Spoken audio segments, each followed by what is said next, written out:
आज एक कविता एक क्लास में पढ़ा रहे थे, पुरूरवा और उर्वशी। तो पुरूरवा और उर्वशी कौन है, पहले ये तुम जान लो।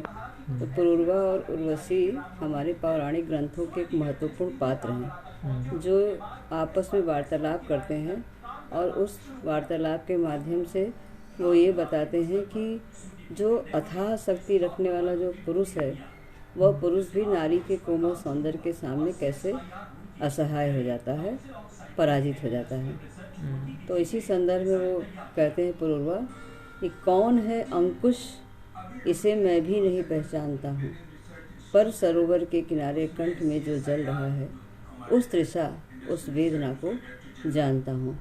तो अंकुश का मतलब होता है नियंत्रण। तो उनके कहने का तात्पर्य यह है कि वह कौन सा अदृश्य नियंत्रण है, उस नियंत्रण को तो मैं नहीं जानता। और संसार रूपी सरोवर के किनारे मेरे गले में जो उस सौंदर्य के उपभोग की लालसा है, प्यास है, वेदना है, पीड़ा है, उस पीड़ा को मैं अच्छी तरह से पहचानता हूँ। लेकिन ये एक अदृश्य नियंत्रण है, जिस नियंत्रण के कारण मैं उसका उपभोग नहीं कर पा रहा हूँ। फिर अपनी शक्ति का वो उल्लेख करते हैं और कहते हैं कि मेरी भुजाओं में, मेरे हृदय में अथाह शक्ति है, अपरंपार बल है।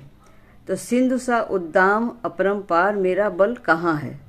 प्रश्नवाचक चिन्ह का तात्पर्य है कि मेरे अंदर समुद्र के समान प्रचंड शक्ति है, मेरी भुजाओं में असीमित बल है, और जिसके यश और कीर्ति की जय जयकार पूरे विश्व में हो रही, गूंजता जिस शक्ति का सर्वत्र जय जयकार, उस अटल संकल्प का संबल कहाँ है। यानी जो हमारे हृदय में अपने कर्म को करने की दृढ़ निश्चय था, और जिसके यश और कीर्ति की जय जयकार सर्वत्र हो रही थी, वह भी इस सौंदर्य के सामने न जाने कहाँ विलुप्त हो गई। और वो कहते हैं कि हमारे हृदय में समुद्र के समान बल था और शिला सा वक्ष। यानी वो ये समझाना चाह रहे हैं कि हमारे पास अथाह बल है, अथाह ताकत है, सिंह के साथ खेल सकने की क्षमता है, और पर्वत हिलने लगते हैं, समय ठहर जाता है, और मृत्यु मानव की विजय का तुरी हूँ मैं। यानी मृत्यु के ऊपर भी मैंने विजय प्राप्त कर लिया है। और उसके बाद तब इतना बताने के बाद वो उर्वशी को संबोधित करके कहते हैं, उर्वशी अपने समय का सूर्य हूँ मैं। हे उर्वशी, मैं अपने समय का सूर्य हूँ, मतलब सूर्य के समान मेरा यश और कीर्ति चारों तरफ फैला हुआ था। लेकिन ये बड़े आश्चर्य की बात है, पर न जाने बात क्या है, पर न जाने बात क्या है, इंद्र का आयुध पुरुष जो झेल सकता है, बाह मिलाकर सिंह से बाहें मिलाकर खेल सकता है।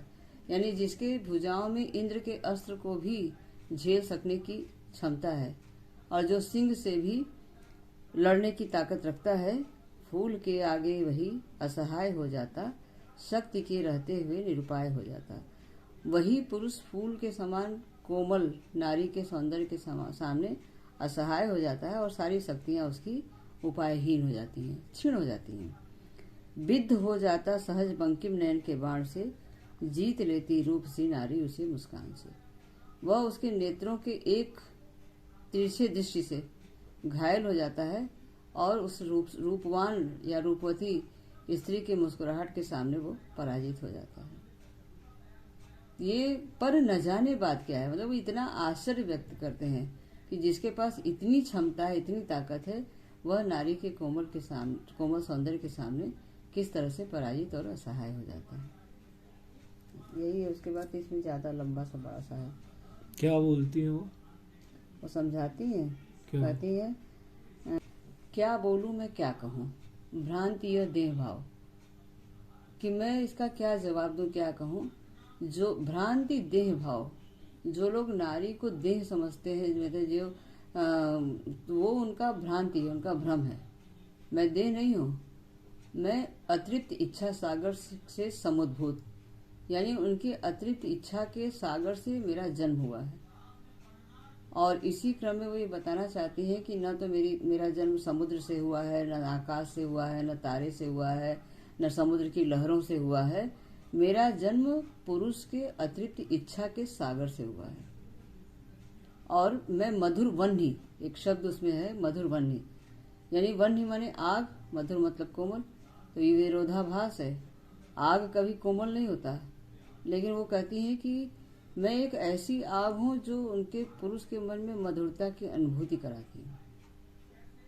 और इसी क्रम में वो आगे बताते बताते ये भी कहती हैं कि इस संसार में मेरी ही पूजा हो रही है।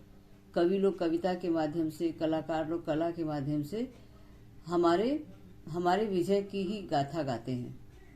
और जो लोग कहते हैं कि देवालय में देवता नहीं, मैं हूँ, यानी देवालय में भगवान जी निवास नहीं कर रहे हैं, मेरा निवास है और मेरी ही पूजा वो लोग करते हैं। और मैं क्या हूँ? अतृप्त इच्छा हूँ। तो देवालय में, मंदिर में लोग क्या करते हैं? अतृप्त इच्छा की पूजा करते हैं, न कि भगवान की पूजा करते हैं। तो जो अगरबत्ती का धुआं है या तो वो मेरी प्रतिमा के आगे मतलब चारों तरफ जल रहा है, न कि भगवान के प्रति। देवालय में देवता नहीं, मैं हूँ। और मैं पूरे सृष्टि पर मैं विजय प्राप्त कर लूँ। यही कारण है कि जैसे विश्वामित्र थे, ये लोग थे, तो ये लोग तपस्या करते हैं, साधना करते हैं, और देवता लोग चाहते हैं कि उनका साधना सफल न हो, तो वो लोग उर्वशी को, मेनका को, रंभा को, जो अप्सराएं थी, उनको भेज देते थे।